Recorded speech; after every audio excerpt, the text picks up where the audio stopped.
Selamat malam semuanya, teman-teman businesspreneur. Selamat malam. Gimana nih kabarnya hari ini? Oh iya, hari ini kita akan live bareng sama Pak Budi.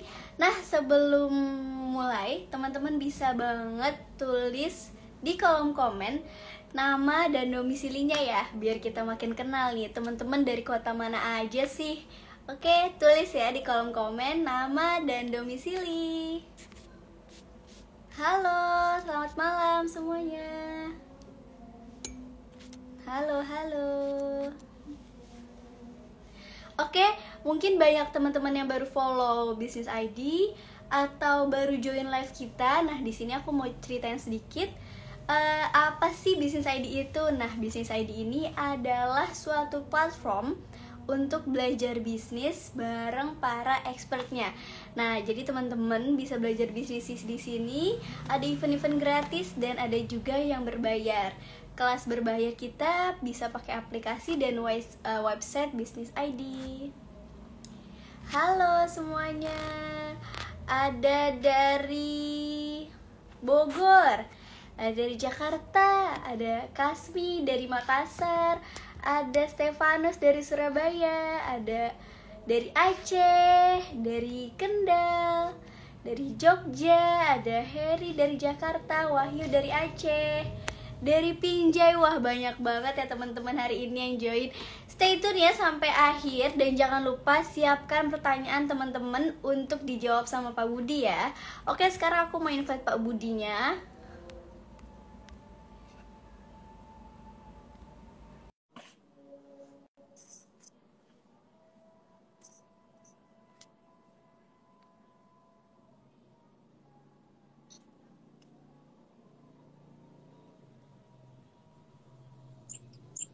Halo, selamat malam Pak Budi. Malam, Tawa, apa kabar? Baik, alhamdulillah sehat. Gimana nih Pak kabarnya Pak hari ini? Baik, sehat-sehat ini. Bisa ini nggak? Jelas nggak suara saya? Jelas Pak, jelas Pak. Jelas ya. Teman-teman juga kalau ada yang kurang jelas nanti kasih tahu ya. Takutnya nanti WiFi saya mudah-mudahan nggak ada masalah sih. Paling tadi di awal agak apa namanya nge-lag sedikit pakai freeze. Oh gitu ya. Sekarang apa? Aman? Aman kalau sekarang aman. Oke, sip kalau gitu. Ini udah banyak banget teman-teman yang hadir. Dari mana aja nih Nah, yang hadir? ada yang dari Aceh, dari Makassar, Mantap. dari Jogja, dari Kendal. Wah, banyak nih Pak. Mie Aceh, nah, enak. Mie Aceh, nasi goreng Aceh, sedap. Pakai udang, enak banget. Taunya mie Aceh nih Pak. Lagi mendung-mendung jadi pengen lapar nih Pak. Iya, betul-betul. Ada Pipit, ada Dewi. Halo Dewi, apa kabar? Iya. Lombok. Wih, Jambi nih, kampung halaman. Kamu siapa Pak? Dari Jambi tadi. Oh iya, Pak Budi dari Jambi ya. Orang ke Jambi seru banget Pak, alamnya, pemandangannya masih masih bagus ya. Betul. Wah, Bandung ada Timor Leste. Sip. Wah. Oke deh. Iya, halo Dewi, apa kabar? Covid juga. Oke, teman-teman, ini kita udah ada Pak Budi. Nah, kira-kira nih Pak, tadi topik pembukanya itu tentang bisnis yang diversifikasi ya Pak? Iya, iya. Mungkin pembukanya ya sebelum kita buka tanya jawab, tapi silakan siapkan aja pertanyaannya ya untuk teman-teman. Pembukaannya apa ya? Soal ini ya, soal bisnis yang fokus ya, fokus atau bisnis yang diversifikasi gitu ya. Mungkin itu yang saya pengen bahas ya malam ini sebagai pembuka gitu ya. Tapi teman-teman silakan kalau ada yang mau bertanya boleh ya, nanti kita coba jawab ya pertanyaannya. Oke, mungkin saya mulai dari cerita ya. Kan banyak ya teman-teman ini yang saya coba bantu melihat bisnisnya, melihat perkembangannya seperti apa, mungkin berikan nasihat ke mereka juga gitu ya. Nah, selalu yang salah satu yang sering ditanyakan oleh teman-teman ini kan, Pak, saya punya bisnis, misalnya katakanlah bisnis makanan awalnya kan ya. Nah, tapi kemudian sekarang saya punya lagi bisnis fashion. Kemudian besoknya saya punya lagi bisnis properti gitu ya. Jadi artinya banyak bisnis yang dilakukan oleh para entrepreneurs ini gitu ya. Uh, ini menjadi tentunya menjadi apa ya? Menjadi pertanyaan saya adalah seberapa sering sih atau seberapa cepat bisanya kita masuk ke bisnis-bisnis yang lain ya, atau apakah kita hanya fokus di satu bisnis saja dulu. Nah, itu sering sekali ya pertanyaan-pertanyaan yang seperti ini ditanyakan ke saya, tapi sekaligus juga saya melihat gitu. Nah, mungkin untuk supaya pengertiannya lebih mudah oleh teman-teman ya, saya mungkin ceritakan ada sebuah bisnis ya yang ini real ya, bisnis real yang teman yang kebetulan saya dulunya saya coba bantu gitu ya, walaupun akhirnya nggak bisa diselamatkan. Nah, ini sedihnya kadang-kadang kalau sudah terlambat misalnya ya jadi sulit untuk diselamatkan. Jadi ada sebuah bisnis yang dia awalnya hanya sebagai seorang katakanlah seorang operator gitu ya, yang tidak punya pendidikan tinggi, bukan orang kaya ya, tetapi mulai dari bawah banget gitu ya. Dia mulai membangun bisnisnya, kemudian dapat kepercayaan gitu ya, dapat kepercayaan sehingga dari sebuah perusahaan ya, kebetulan dulunya perusahaan tempat saya bekerja dulunya, lalu diberikanlah dia kontrak untuk mencoba mengembangkan dia.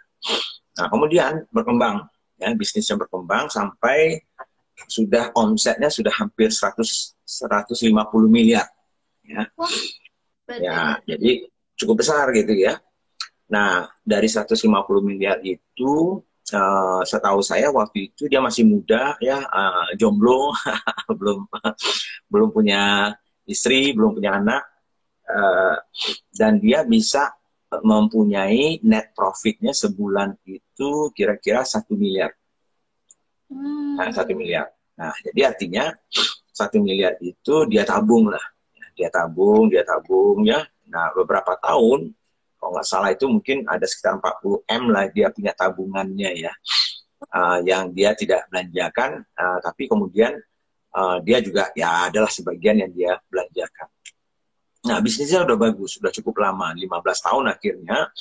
Dia bangun dari kecil banget ya, mulai dari nol, nggak pakai modal juga. Nah, kemudian mungkin karena tidak belajar banyak gitu ya, juga nggak minta pendapat gitu, dan segala macamnya. Dia berpikir bahwa bisnisnya sekarang ini, dia kan sudah jalan nih katanya. Nah, padahal yang menjalankan bisnis itu tetap dia juga, dan timnya belum kuat. Nah, setelah kami lihat, timnya itu belum kuat.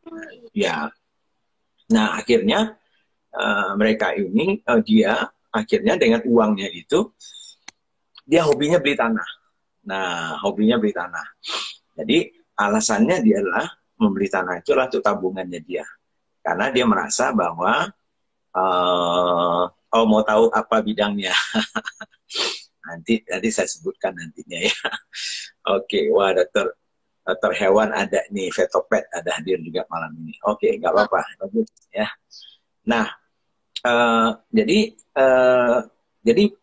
dia tuh hobinya pertama beli tanah, dan hobinya adalah kalau melihat tanah harga miring itu dia mau beli gitu, karena dia berpendapat bahwa tanah itu nggak akan turun harganya. Betul. Katanya ya. Nah, kemudian akhirnya dia bilang, kalau saya beli tanah ini, kalaupun saya simpan 5 tahun, 10 tahun, pasti naik harganya. Nah, ini pemikirannya dia nih. Kan gitu ya. Nah, padahal ada bisnisnya dia gitu ya. Malam Chandra ya. Nah, ada bisnisnya yang jalan bagus, yang menghasilkan uang untuk dia. Yang 1 M setiap bulan itu dihasilkan dari bisnis yang ini, yang tadi itu ya. Yang pertama itu. Nah, kemudian dia berpikir, oh kalau saya beli tanah ya, saya jadi simpanan saya lah. Nah, karena dia suka beli tanah, kebetulan ada salah satu tanah di suatu daerah gitu ya, yang harganya miring gitu, nggak tahu apa kenapa, apa sebabnya apa. Nah dia belilah tanah itu kalau nggak salah 4,5 hektar gitu ya, dan cukup besar uangnya yang harus dikeluarkan. Nah kan tabungannya itu kan sekitar 30-40 M. Nah harga tanah yang miring tadi itu lebih dari itu, ya lebih dari itu. Jadi nggak cukup uangnya cashnya saja yang dia belanjakan. Nah akhirnya karena nafsu gitu ya, nah dia berutang nih, berutang ke bank ya, padahal dia tadinya nggak ada utang, dia berutang ke bank ya, kemudian dia belilah, ya kalau nggak salah waktu itu harganya 100 M lebih lah ya harga tanahnya ya. Berarti dia berutang lah mungkin sekitar, waktu itu kalau nggak salah mungkin sekitar 70 M ya, karena sebagian dari tabungannya itu dia sudah beli lagi nih tanah yang lain gitu. Jadi cukup banyak nih tanahnya.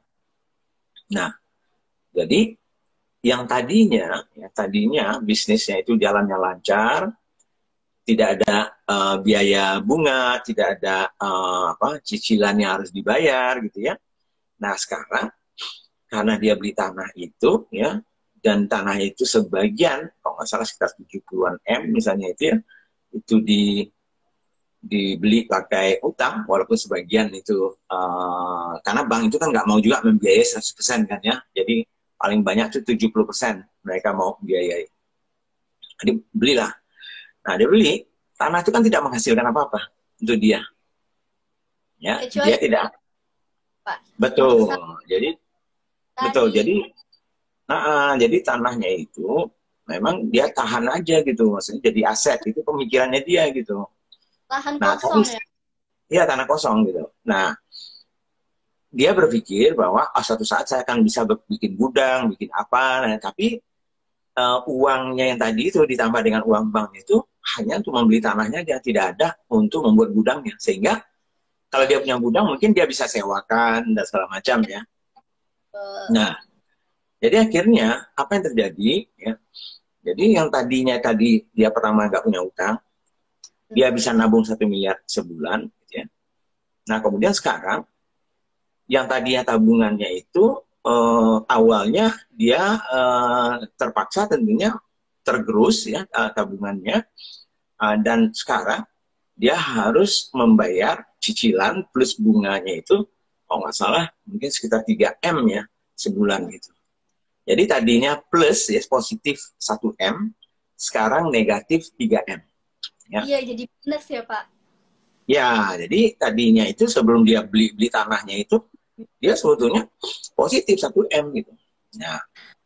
Nah sekarang dengan dia punya tanah yang banyak, dia malah negatif 3 M karena dia harus bayar cicilan gitu ya. Sedangkan bayar cicilannya dari mana kan gitu ya?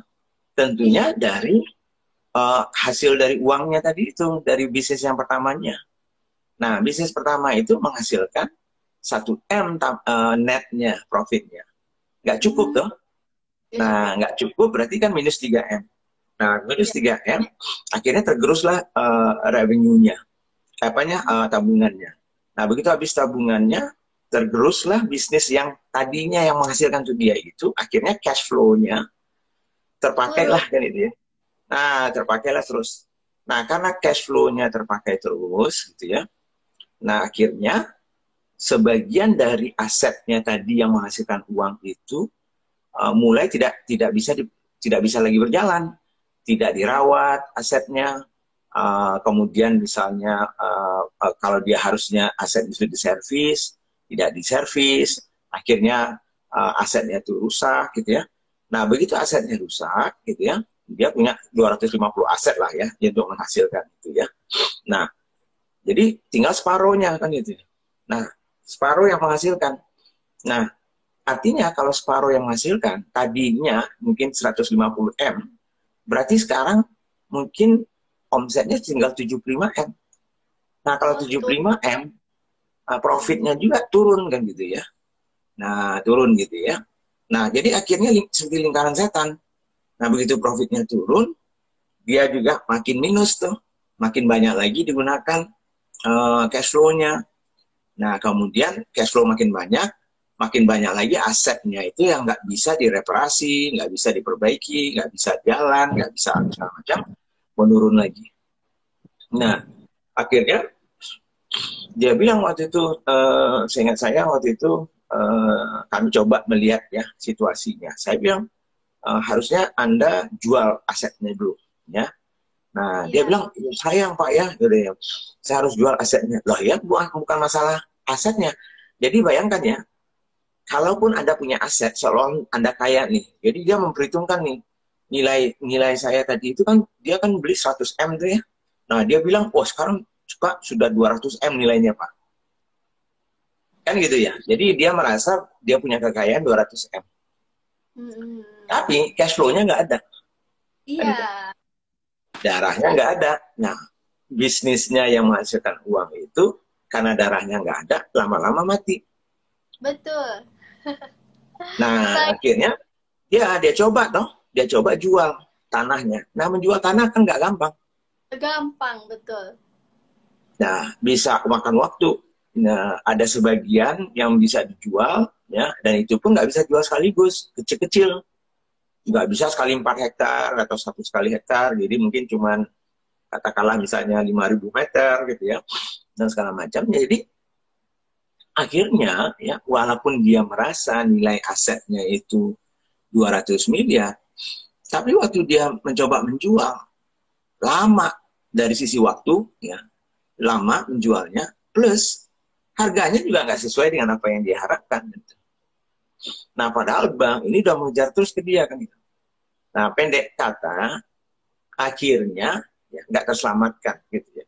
Akhirnya asetnya disita, bisnisnya yang tadi istilahnya saya bilang tuh angsa bertelur emasnya tadi itu mati Sama. karena telurnya diambil terus, nggak pernah Iya, beranak itu telurnya diambil dimakan, telurnya diambil dimakan, jadi nggak pernah beranak itu.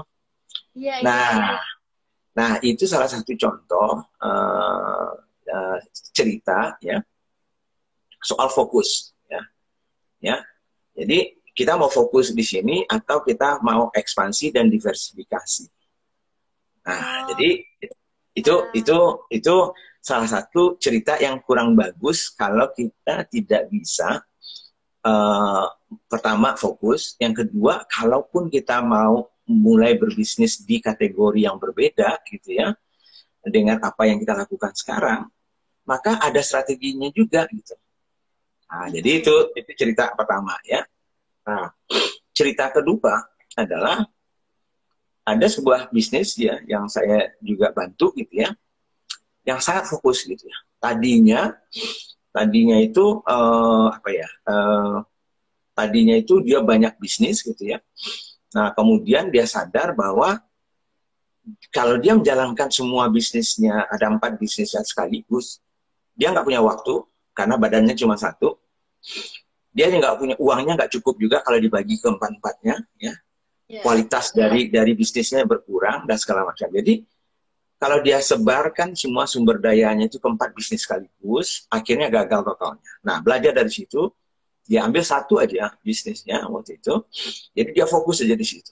Nah, jadi kalau tadi ceritanya bisnis yang fokus satu bagus, kemudian diversifikasi, akhirnya gagal, ya, malah bangkrut. Nah, sekarang ada lagi cerita ini yang kita bantu juga, ya, saya bantu juga, bisnisnya dulu banyak, ya, bangkrut. Nah, sekarang dia fokus ke satu. Iya, fokus satu, akhirnya berkembang gitu ya. Jadi saya tanya ke dia, udah sampai waktu itu kalau nggak salah sekitar 300-400 miliar ya, padahal awalnya cuma dari kecil gitu ya, dari nol juga gitu ya. Nah, akhirnya pada saat sampai di 500 miliar ya bisnisnya, ya omsetnya. Jadi saya tanya, nah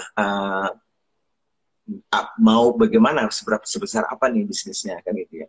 Nah, dia bilang, wah Pak, saya mau sebesar ini, bla bla bla. Wah, mimpinya besar banget kan gitu. Nah, caranya bagaimana? Bisa saja mencapai itu tetap dengan satu bisnis. Gitu ya. Bisa juga mulai ekspansi ke bisnis yang lain, tetapi diversifikasinya, kalau kita ekspansi ke bisnis lain, ada strateginya. Jadi Iya. misalnya strateginya adalah bisa strategi vertikal istilahnya ya. Vertikal itu adalah misalnya kita masuk ke misalnya ke hulunya, bisa Hmm. juga ke hilirnya ya. Jadi kalau tadi itu misalnya kalau saya tadinya misalnya bisnis kosmetik misalnya ya, bisa saja saya ekspansinya bikin pabrik kosmetiknya. Jadi ke hulunya. Kalau tadinya saya misalnya maklon nih, jadi sekarang saya bikin pabriknya. Atau tadi itu, tadinya itu misalnya saya kosmetik saja, nah sekarang saya kembangkan kosmetiknya. Kalau tadi saya bermain di skincare aja, ya, sekarang saya masuk ke misalnya body care. Setelah itu saya masuk ke misalnya hair care. Setelah itu saya masuk ke dekoratif atau apa namanya itu ya, lipstick dan segala macam. Jadi masih banyak itu ya yang sebetulnya bisa dia garap gitu tanpa dia harus langsung lompat ya ke bisnis yang lain, apalagi kalau bisnisnya itu tidak ada sinerginya antara satu bisnisnya dengan bisnis yang lain. Nah itu istilahnya itu utilisasi dari asetnya itu tidak optimal, dan itu kalau nggak dikelola dengan baik bisa-bisa malahan membuat kita jatuh kembali gitu ya. Nah, inti dari ceritanya apa sih sebetulnya ya? Nah, intinya adalah uh, preferensi dari masing-masing teman ya itu terserah. Jadi saya tidak mengajarkan teman-teman, oh saya suka orang yang fokus ke satu bisnis saja sepanjang masa. Ya enggak juga sih. Tapi kalau maupun kita diversifikasi harus jelas bagaimana caranya, strateginya, kan gitu ya. Nah, kalau misalnya Anda pernah belajar misalnya Smart Business Map ya di business.id ya, ada e-course-nya atau SBM Advance ya yang lanjutannya nanti di bulan Maret misalnya ya. Nah, sebetulnya dari SBM dari 12 pertanyaan itu bisa kita identifikasi sebetulnya ya.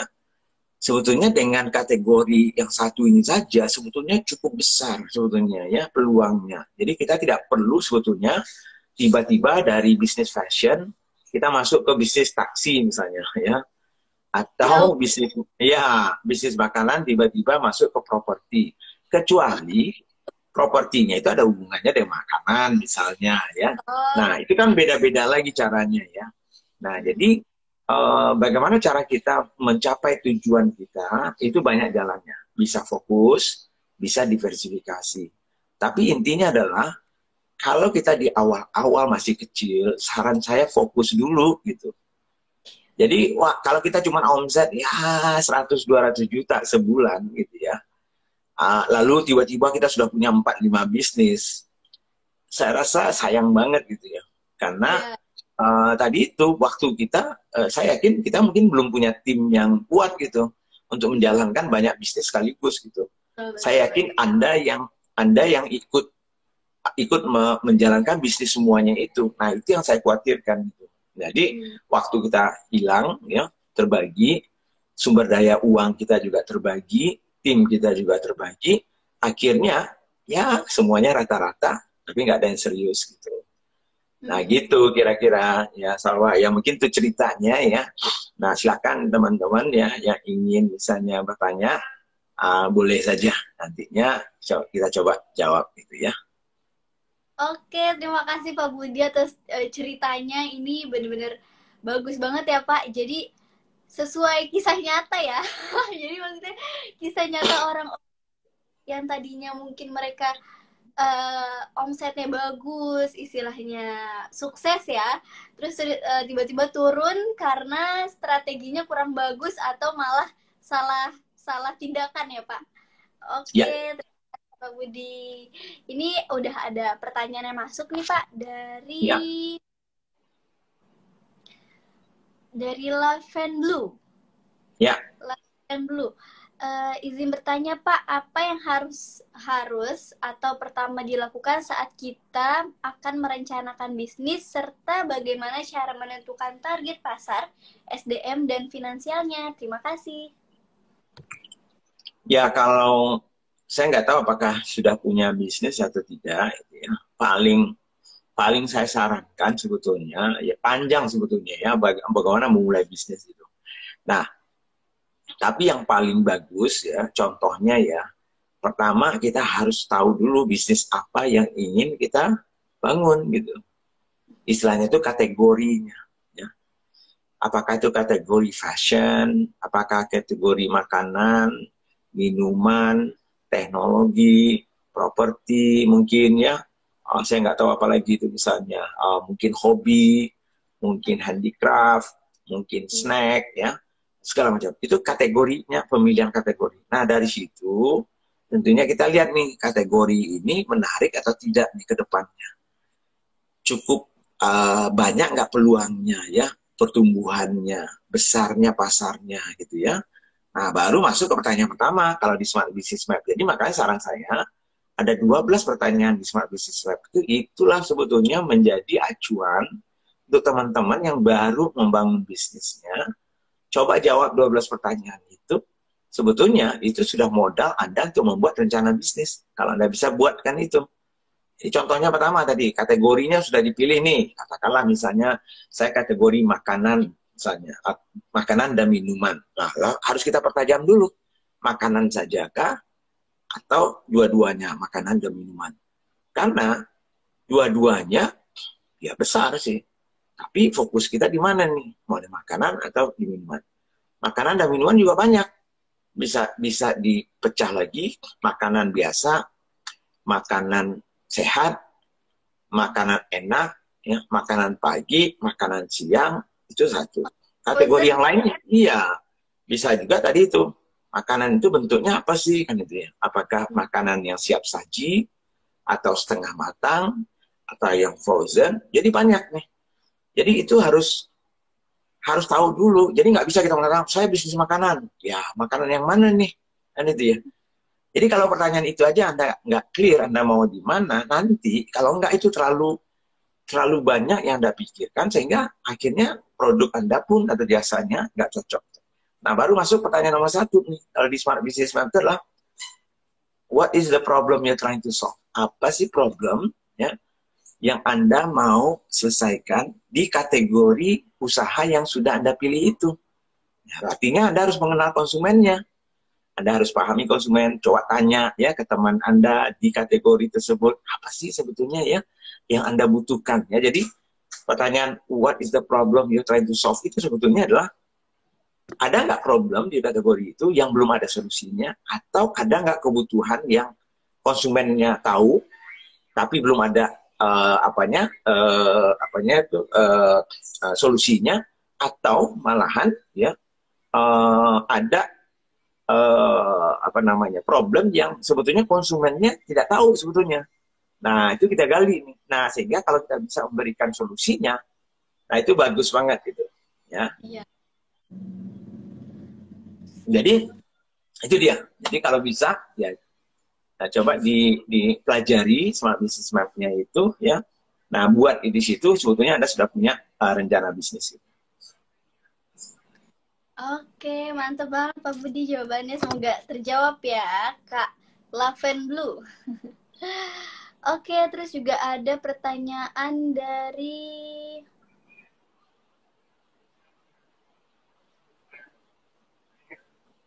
bentar, Pak.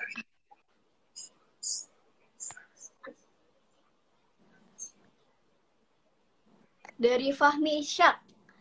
Halo Pak Budi, tanya, berapa persen dana yang harus di-save untuk diputar lagi di bisnis kita? Oh, jadi seperti yang tadi Pak Budi ceritain tentang Pak Budi, mungkin save money-nya nih, save money manajemennya nih kurang ya Pak. Jadi tergerus terus. Ya. Nah, pertanyaannya ada nyambung sama cerita tadi nih Pak. Oke, jadi gini ya teman-teman semuanya ya, para businesspreneurs yang ada, yang malam ini hadir gitu ya. Jadi misalnya kan gini ya, tadi ditanya berapa persen sih yang harus saya tabung gitu ya, untuk menjalankan bisnis tersebut gitu ya. Nah sebetulnya ya, kalau Anda belum punya PT ya, masih perorangan misalnya ya, nah maka misalnya Anda, let's say katakan Anda punya bisnis, apapun itu, fashion misalnya ya, Anda punya bisnis fashion, lalu Anda ada untung nih, ya, ada untung, katakanlah misalnya setahun itu ada untung 1 miliar misalnya ya, atau sebulannya 100 juta lah misalnya ya, ada untung gitu ya. Nah, 100 juta ini ya kalau saya sih sebaiknya gitu ya, kalau Anda sudah gaji diri Anda ya, termasuk di dalamnya gitu ya, tapi masih ada untung, maka yang 100 juta itu kalau di awal-awal mungkin mayoritas dari keuntungan itu sebaiknya diputar kembali kan gitu ya. Nah, sebetulnya tidak ada sih aturannya berapa persennya, nggak ada, terserah Anda. Tapi biasanya teman-teman yang maju ya, yang bisnisnya besar itu, mereka menahan diri untuk tidak membelanjakan keuntungannya itu untuk dirinya. Jadi dia nabung banyak tapi diputar kembali. Nah, malahan yang tadi ceritanya teman yang sukses itu yang saya cerita tadi itu, hampir 100% dia putar terus selama 10 tahun gitu. Jadi dia betul-betul istilahnya tuh puasa ya. Dia puasa beli mobil, puasa buat beli rumah dan segala macamnya ya. Jadi artinya kalaupun beli mobil, mobilnya nggak perlu yang mewah-mewah dulu gitu ya. Cukupnya Kalau rumah gitu ya. nggak perlu yang besar-besar amat dulu gitu ya. Jadi diputar, gulung dia. Nah, itulah yang namanya snowball effect ya, efek bola salju. Karena diputar terus, makin lama makin besar, kecepatan dia besar itu makin lama makin cepat. Nah, jadi makanya banyak juga istilah yang kenapa orang kaya itu makin kaya gini tuh. Karena orang kaya sebetulnya ya dia putar aja terus uangnya. Jadi makin cepat tuh perputarannya. Nah, kalau bisnis kita udahlah uangnya sedikit, habis itu belanjanya lebih banyak kan gitu ya. Nah, jadi yang diputar dan diinvestasikan kembali nggak banyak. Nah, itulah yang membuat akhirnya yang tadi itu, yang miskin ya mungkin jadi makin miskin gitu. Mantap, mantap. Halo Pak Budi. Ya, bisa dengar saya? Ya, tadi freeze. Oke. Oke, mantap banget Pak Budi. Ya, sebentar ya. Terus saya dulu cari pertanyaannya sebentar. Ya, Pak. Oke teman-teman, langsung aja tulis pertanyaan, mumpung benar-benar dijawab sama Pak Budi, saya pilih satu persatu. Teman-teman langsung aja tulis pertanyaannya ya, nanti kita baca. Oke, lanjut Pak dari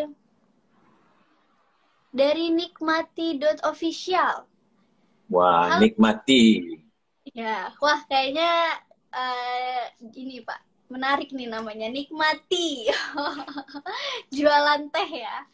Mantap, mantap. Pertanyaannya, apakah saya harus mengadakan ini Pak. Assalamualaikum Pak Budi, saya punya bisnis minuman. Analisa saya saat ini terkendala di repeat order. Nah, apakah saya harus mengadakan promo terus untuk lebih menarik perhatian customer? Iya. Jadi, nah ini kan dilema ya tuh teman-temannya. Jadi tadi itu kalau kita cerita tadi itu, pertama adalah banyak teman-teman ini hanya membuat produk ya. Mungkin karena meniru orang lain ya. Wah, melihat ada bisnis di sebelah situ bikin teh atau bikin kopi, bikin ini kita bikin ya. Tapi kita tidak punya perbedaannya. Kita nggak punya uniknya. Kita nggak punya value yang berbeda dengan produk yang lain tersebut. Gitu. Sehingga ya kita itu akhirnya menjadi ya sama aja dengan yang lain gitu. Nah kalau begitu kita sama saja dengan yang lain, maka biasanya kalau harganya nggak murah, mereka nggak akan beli kan itu. Karena tadi itu nggak ada uniknya kita, USP-nya, unique selling proposition-nya, ya uniknya itu nggak ada. Unik dari value-nya juga mungkin nggak ada, gitu ya. Nah, sehingga tadi itu, kalau nggak ada bedanya dengan yang lain, ya saya cari yang paling murah, kan gitu. Ya. Nah, itu di Instagram saya kan saya sampaikan tadi itu ya, misalnya ada 2 botol air mineral yang sama aja bentuknya semuanya, kalau nggak ada bedanya, saya pasti cari yang paling murah, kan gitu. Karena nggak ada bedanya, bentuknya sama, isinya mungkin juga sama, saya nggak tahu isinya apa, dan segala macam, ya saya akan beli yang paling murah. Nah, jadi kalau tadi pertanyaannya, bagaimana saya membuat orang mau repeat order? Kalau orang repeat order berarti, pertama, dia harus suka pertama dengan produk Anda dan jasanya. Ya, jadi kalau ini teh mungkin ya produknya. Banget ya Pak.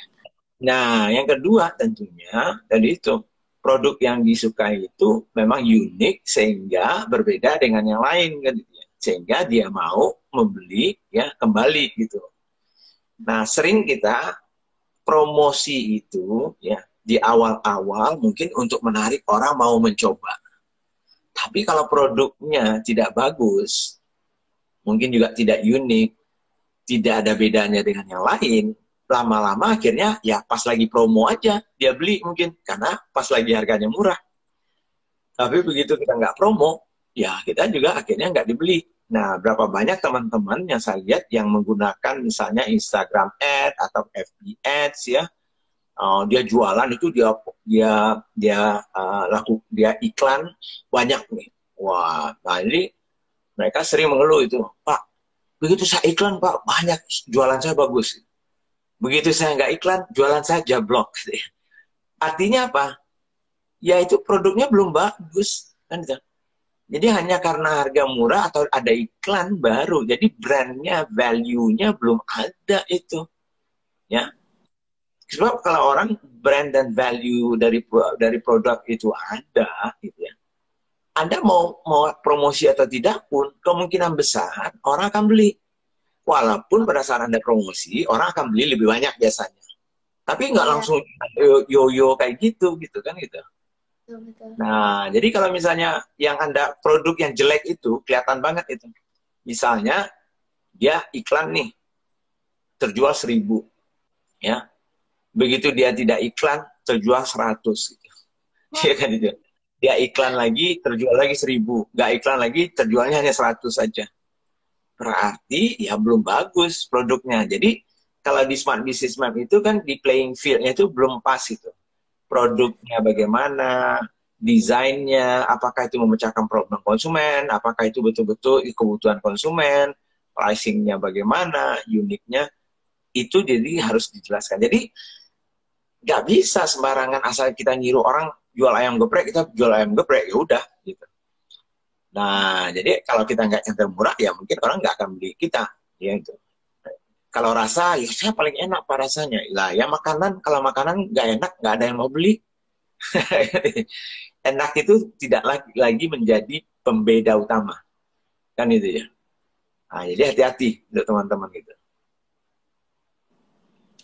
Oke, mantap banget. Halo Pak. Ya, betul-betul. Semoga terjawab nih Kak. Jadi harus kasih kesannya dulu ya Pak di awal tuh supaya bikin orang repeat order.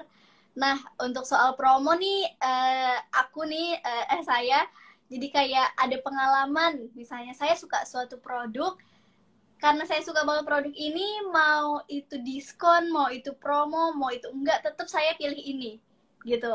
Karena ini bagus menurut saya. Jadi saya nggak gampang untuk cari merek lain misalnya, gitu ya Pak. Iya, betul.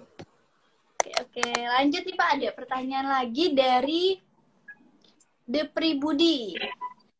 Salam kenal Pak Budi, saya Stefanus dari Surabaya. Saat ini saya sedang mempelajari crowdfunding untuk membiayai bisnis saya sendiri. Adakah course untuk hal tersebut atau bisa kasih insight dari mana saya bisa memulai? Ya, course untuk crowdfunding mungkin nggak ada ya, tetapi karena course crowdfunding itu kan salah satu cara kita mencari dana untuk pengembangan bisnis kita, ya. Bisa kan bisa untuk kalau kita mau ekspansi bisnis misalnya ya, atau menjalankan bisnis kita gitu ya. Biasanya kalau begitu kita mau ekspansi, dana dari keuangan sendiri nggak cukup gitu ya, maka bisa saja kita misalnya kalau ada yang suka pinjaman, ya dia pergi pinjam ke bank misalnya ya, atau pinjam ke temannya atau ke saudaranya gitu ya. Tapi kalau misalnya, iya, kalau misalnya dia tidak mau utang misalnya ya, nah salah satu alternatifnya adalah mengundang investor gitu ya. Nah investor itu tentunya bisa saja investor pribadi, bisa juga investor institusi gitu ya, seperti venture capital mungkin ya, dan segala macam. Nah, tapi bisnis yang mau diinvestasi oleh venture capital yang besar dan segala macam itu biasanya bisnis yang memang sudah layak diinvestasi, bagus dan segala macamnya. Nah, kadang-kadang mungkin karena kita masih kecil gitu ya, belum begitu menarik untuk investor-investor yang besar, maka salah satu caranya itu ada platform sekarang ini itu crowdfunding ya. Nah, saya ada beberapa lah di Indonesia ya, saya nggak usah sebutkan mereknya gitu ya. Ada mungkin 2 atau 3 lah ya mungkin ya. Crowdfunding itu di mana kalau Anda ada ekspansi, bisa saja menggunakan mereka yang mendanai gitu. Nah, cuman masing-masing crowdfunding itu beda-beda cara mungkin. Ya. Jadi Anda harus pelajari ini cara mereka memberikan pendanaannya bagaimana. Tapi biasanya pendanaannya bukan bentuknya pinjaman, tetapi betul-betul investasi di bisnis Anda. Apakah investasinya di total bisnis Anda, atau mungkin sebagian dari bisnis Anda. Jadi misalnya ada crowdfunding, kita mau buka outlet misalnya ya. Entah itu outlet makanan, atau outlet fashion, atau apapun misalnya ya. Nah, untuk buka outlet itu kita butuh dana 1 miliar misalnya. Ya. Nah, kita nggak punya nih dananya. Nah, mungkin kita pergi ke crowdfunding untuk mendanai 1 miliar itu. Nah, nanti bisa saja ada crowdfunding yang harus mendirikan PT dulu untuk yang satu itu. Ada yang tidak perlu, ya. Ada yang bisa langsung, ya. Nah, itu Anda harus tanyakan ya ke crowdfunding yang ada itu. Mungkin ada berapa itu yang saya tahu seperti Bizer, ya. Santara, apalagi itu ya, ada 2 atau 3 lah kalau nggak salah ya, yang saya tahu gitu ya. Anda harus cek aturannya sama mereka, karena masing-masing itu berbeda-beda, gitu ya, Salwa. Oke, terima kasih Pak Budi atas jawabannya, semoga terjawab nih. Nah, ini juga ada dari Giovanni. Malam Pak, saya tertarik dengan cerita Pak Budi hari ini. Saya izin bertanya, dari bisnis kecil sampai ke besar seperti tadi, seperti itu, kira-kira visi apa yang harus dipunya oleh seorang pendiri Pak? Terima kasih. Ya, kalau mau besar, pemikirannya harus besar, mimpinya juga besar. Sesimpel itu aja sih. Nggak ada orang yang bisnisnya bisa besar kalau pikirannya kecil atau mimpinya kecil. Jadi syarat pertama adalah Anda harus punya dulu mimpi yang besar. Nah, toh mimpi besar itu kan nggak ada biayanya ya. Gratis. Jadi ngapain gratis, ngapain takut mimpi kecil gitu. Nah, ini yang kadang-kadang yang membedakan misalnya UMKM yang masih kecil gitu ya dengan bisnis-bisnis startup yang modern ya. Seperti startup teknologi seperti Gojek ya, Bukalapak, Tokopedia, Traveloka itu kan dulunya juga UKM sebetulnya kan itu ya. Nah, cuman cara mereka berpikir beda banget dengan mungkin ya UMKM yang biasa-biasa gitu ya. Di mana mereka hanya oke lah saya dirikan ya ada coffee shop di sebelah sana. Ya, saya bikin juga coffee shop. Ya udah, yang penting ada untung agak 20-30 juta sebulan saya sudah cukup misalnya. Nah, kalau itu aja mimpinya ya rasanya ya sulit juga untuk jadi besar. Jadi startingnya adalah mimpi kita harus besar, punya target yang jelas ya. Nah, kemudian baru pilih bisnis mana nih yang akan bisa membawa saya bisa jadi besar. Nah, pilihlah bisnis yang tentunya punya potensi besar dan pertumbuhannya bagus. Ya, itu mungkin. Oke, terima kasih Pak Budi. Semoga terjawab Kak Geo tadi. Ini ada lagi dari Lila Susanti. Bagaimana kalau bisnis di bidang jasa, ketika kami ingin fokus pada satu usaha itu, apakah dengan kita membangun branding bisa menjadi salah satu cara ya Pak? Semua bisnis menurut saya harus dibangun value dan brandnya. Ya. Kalau tidak, Anda menjadi komoditas biasa, ya sehingga ya kalau komoditas itu ya yang bermain itu adalah harga. Gitu. Jadi kalau Anda tidak mau menjadi komoditas, Anda harus bangun value dan brand dari bisnis atau produk dan jasa Anda. Supaya apa? Supaya orang itu ya loyal ya terhadap produk dan jasa Anda, ya, tapi bukan lagi mereka membeli produknya, tetapi membeli value-nya, ya. Jadi saya kasih contoh misalnya ya, banyak sih contohnya ya sebetulnya ya, tapi saya ambil contoh yang gampang ya karena saya pernah menjalaninya. Jadi misalnya katakanlah minuman Coca-Cola misalnya ya, kalau ditanya ya orang minum Coca-Cola itu ya mungkin mereka tidak lagi hanya meminum karena produknya enak misalnya, karena produknya menyegarkan, itu sudah kudu wajib itu kan itu ya. Nah cuman karena mereka membeli karena value dan brandnya ya. Nah orang ya misalnya ya, ini contohnya lagi Harley Davidson ya, sepeda motor yang gede itu ya. Kalau saya terus aja nggak nyaman sekali saya membawa motor itu, ya kan itu ya. Ya nggak nyaman, dia gede, ya susah, ya bawanya susah dan segala macam. Tapi bagi orang yang pencinta Harley, susah atau itu malahan menjadi sesuatu yang menurut mereka nggak ada masalah. Ya karena bagi mereka bukan soal produknya, tapi soal kebanggaannya mereka memakai produk Harley-nya itu. Saya ingat waktu saya masih di Coca-Cola dulu tahun-tahun 90-an ya, sekarang mungkin nggak seperti itu, agak beda ya. Kalau di kampung-kampung itu saya ingat banget, Lebaran itu ya. Kalau Lebaran itu, siapa yang kalau saya datang ke rumah orang di kampung-kampung itu ya, di kampung saya juga termasuk gitu, kalau di Lebaran itu di rumahnya itu ada Coca-Cola, Sprite dan Fanta di apa untuk tamunya itu pasti dianggap kelas, wah ini kelas keren nih. Nah kan gitu ya dulunya ya. Jadi kalau anak-anak muda itu dulu ya mungkin sekarang nggak seperti itu karena banyak lagi yang lainnya. Tapi intinya mereka bisa bertahan 140 tahun lebih karena ya produknya itu aja, nggak pernah berubah gitu. Iya, mereknya Jadi pun nggak pernah ya, Pak. iya, merek nggak berubah, tentunya nggak berubah ya mereknya ya. Artinya produknya itu aja, formulanya juga itu juga. Tapi kenapa kok orang masih mau beli terus kan gitu? Ya kan itu. Kalau banyak nggak bisnis minuman yang lain lebih enak dari Coca-Cola? Banyak menurut saya gitu.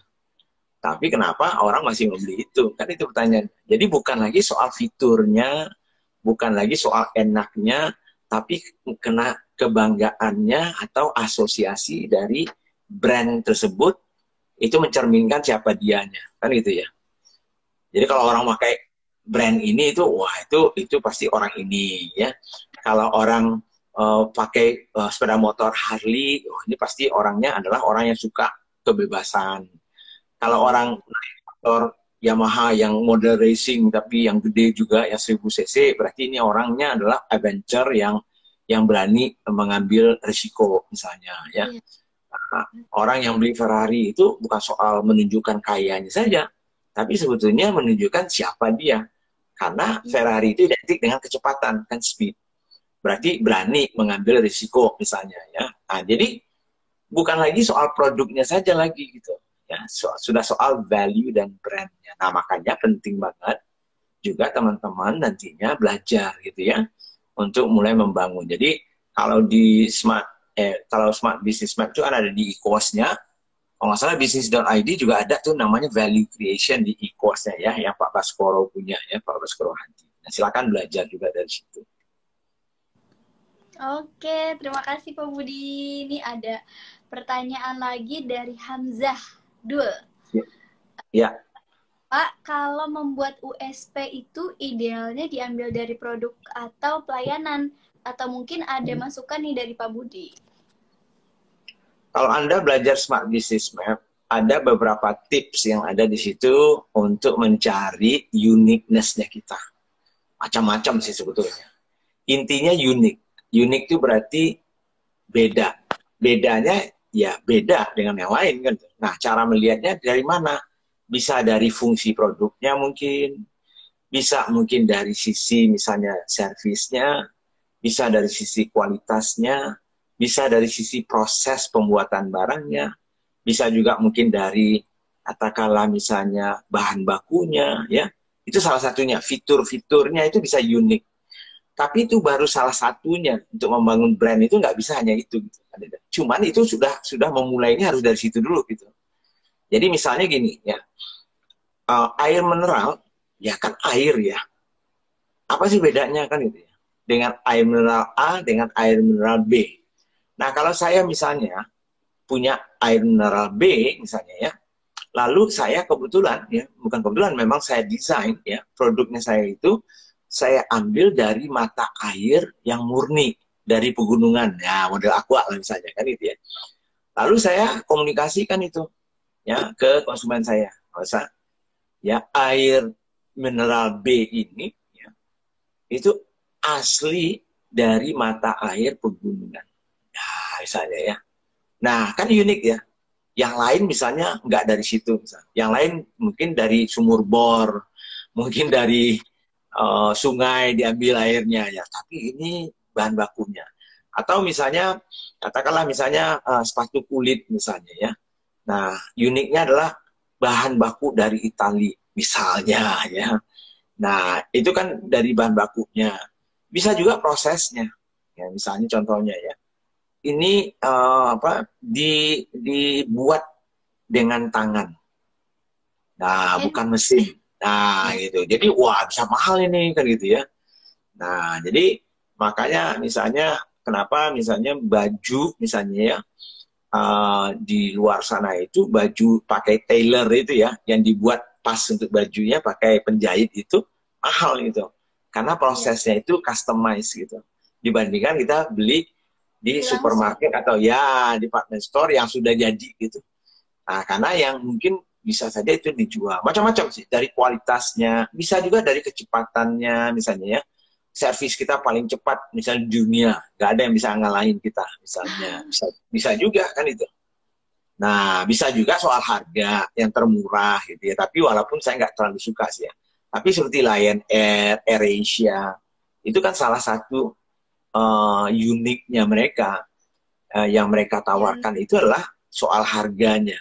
Nah, soal harga yang selalu murah setiap hari gitu dibandingkan yang lain. Jadi menjadi solusi ya Pak? Ya, tapi ya target marketnya ya memang orang yang mencari harga murah kan gitu ya. Nah, tapi Anda harus punya kemampuan untuk menciptakan harga murah. Kalau enggak, ya berapa Anda kalau itu Anda pakai sebagai uniknya Anda kan gitu. Iya, betul-betul. Oke, terima kasih Pak Budi. Ini ada pertanyaan lagi dari Yoki_Pram. Mohon izin bertanya Pak, startup saya adalah platform untuk anak usia dini, tapi growth-nya rendah sekali Pak. Menurut Bapak, apa yang harus saya lakukan? Tipsnya gitu Pak. Apanya yang rendah itu apanya? Growth-nya, perkembangannya. Oh, pertumbuhannya. Oke. Ya, kalau Anda startup yang pertumbuhannya tidak cepat, tidak eksponensial, traction-nya ya, berarti ada masalah dengan product market fit Anda. Nah, kalau di Smart Business Map itu di modul playing field-nya. Ya. Jadi mungkin Anda harus cek kembali apakah problem yang Anda identifikasi itu valid atau tidak. Dari situ mulainya dulu. Pertanyaan nomor 1 itu di Smart Business Map. What is the problem you're trying to solve? Apa sih yang Anda mau berikan solusi terhadap problem apa nih di PAUD gitu ya. Ini kan platform ya, PAUD ya. Perkembangan anak gitu Pak. Iya, jadi artinya katakanlah untuk anak usia dini ya. Jadi apanya sih yang Anda lihat ada problem sehingga Anda memberikan solusi lewat tadi itu startup Anda itu platformnya itu apa sih gitu. Nah kalau itu sendiri tidak valid gitu ya, lalu Anda memberikan solusi, jadi sama dengan kayak misalnya Anda sendiri sebagai seorang dokter gitu ya, lalu Anda mengatakan bahwa ini kanker, tapi obatnya adalah obat panu gitu. Nah misalnya ya kan, ya nggak sembuh kankernya, atau kebalikannya, sebetulnya hanya panu misalnya sakitnya, tapi dikasih misalnya kemoterapi itu obat kanker, ya mati dia. Jadi dari problemnya saja harus kita identifikasi ini valid atau tidak. Nah kemudian siapa yang punya problem itu, baru kita berikan solusinya. Nah kalau itu saja nggak bisa, nggak tepat, maka pertumbuhannya juga tidak akan tepat gitu. Nah, jadi biasanya startup-startup itu yang pertumbuhannya tidak cepat itu karena tadi itu ya produk market fit-nya tidak ada atau malahan belum. Nah, sehingga Anda harus otak-atik dulu tuh gitu ya. Nah, saya kasih contoh pengalaman ada salah satu startup yang kita juga support ya, kirimin aja gitu ya. Di Jogja gitu ya. Itu mereka itu adalah agregator dari kurir dan pengiriman barang. Jadi untuk orang-orang yang jualan online gitu ya, pakai JNE, JNT, secepat. Nah, dia bisa pakai satu platform ya, satu aplikasi saja, bisa pilih yang mana saja, bisa COD, bisa COD-nya 1 kali 24 jam dan segala. Jadi dia mengidentifikasi nih problemnya apa sih. Jadi problemnya adalah banyak orang yang tidak tahu sebetulnya kurir mana yang bagus di daerah mana performanya. Nah, di situ mereka berikan solusinya. COD, cash on delivery, biasanya kalau langsung dengan misalnya kurirnya 2 minggu baru dibayar. Nah, mereka bisa 1 kali 24 jam misalnya ya. Nah, berarti ada tuh, ada problem, ada solusi. Nah, lalu dites nih, apakah benar nggak ini problem itu ada dan solusinya sudah benar. Nah, pertumbuhan mereka bisa sampai 20-30% setiap bulan. Ya. Nah, kalau Anda punya startup yang tidak bisa tumbuh 20-30% setiap bulan loh, bukan setiap tahun loh. Nah, maka mungkin itu produk market fit-nya itu belum ada. Gitu. Oke, terima kasih Pak Budi. Ini kayaknya pertanyaan terakhir nih Pak. Ya. Dari ketemu Kertas. Izin bertanya Pak Budi, kalau toko fashion retail, value apa yang bisa kami angkat mengingat banyaknya merek yang kami jual? Ya, jadi kalau Anda tuh retail store ya, seperti Alfamart, kan retail itu sebetulnya. Tapi ini pun fashion kan ya, fashion. Jadi tergantung sih Anda mau apa nih. Jadi kalau Anda misalnya bisa saja Anda yang terlengkap misalnya. Ya, bisa saja. Jadi artinya semua kebutuhan fashion ada sama saya misalnya. Atau Anda betul, atau Anda khususkan, fokuskan. Ya, Anda mengkhususkan untuk wanita saja. Ya, itu salah satunya. Tapi kemudian tentunya ada nilai yang lain yang harus Anda bangun saja ya. Bisa juga karena servisnya Anda yang paling bagus misalnya ya. Atau misalnya tadi itu katakanlah misalnya satu-satunya toko yang boleh Anda mencoba semua baju sesuka hatimu misalnya sebelum membeli misalnya. Kan bisa juga misalnya. Atau bisa juga misalnya garansi 30 hari kalau nggak suka dikembalikan 100% duitnya. Bisa juga kan itu ya. Bisa juga yang misalnya Anda retail store satu-satunya yang bisa tukar tambah. Jadi Anda bawa baju lama Anda ke sini, kami hargai misalnya ya. Saya nggak tahu, ini kan ide-ide aja misalnya ya.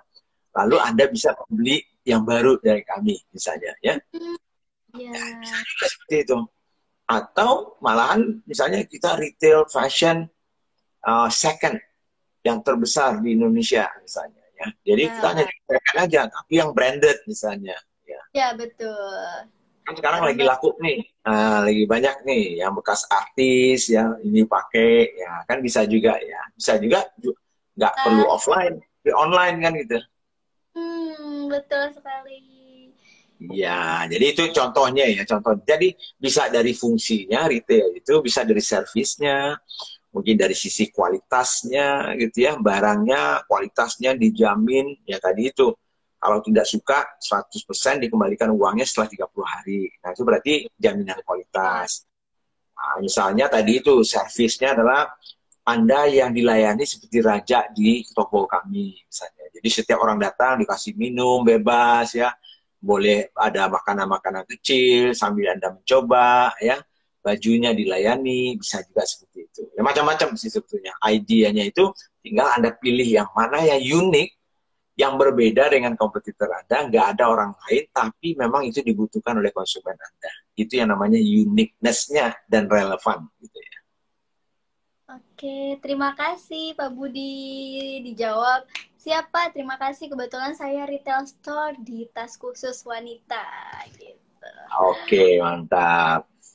Mantap. Semoga sukses terus ya teman-teman. Terima kasih banyak Pak Budi. Udah nggak kerasa kita udah 1 jam ngobrol bareng. Nah buat Ya, teman-teman pertanyaannya belum terjawab, mungkin di next live bisa bisa ketemu lagi ya Pak. Oke, siap.